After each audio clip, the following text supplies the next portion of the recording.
ভাইয়ের কাছে জানতে চাই যে আইন পেশা থেকে সরাসরি সক্রিয় রাজনীতিতে যাত্রাটা কেমন ছিল? ধন্যবাদ আপনাকে। আপনার মাধ্যমে আবারও আমাদের ইন্ডিপেন্ডেন্ট টেলিভিশনে যারা দর্শক আছে সবাইকে ঈদ মোবারক এবং ঈদের শুভেচ্ছা জানাচ্ছি।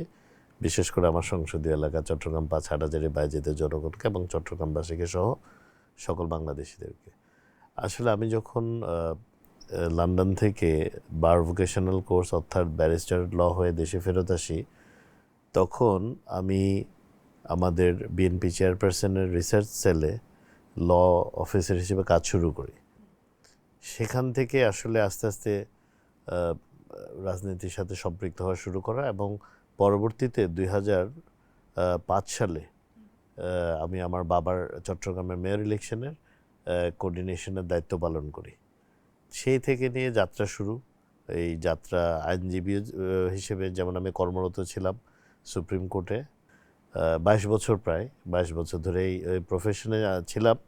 কিন্তু রাজনীতির কারণে শেষের দিকে আসলে এত হামলা মামলা নিজের উপরে হয়েছে যে সম্ভব হয়নি আইন পেশাটা সরাসরি সম্পৃক্ত থাকার। বাট আমাদের যত নেতাকর্মী আছে সকলকে আমরাই আমার ল ফার্মের মাধ্যমে আইনি সেবা দিয়েছি।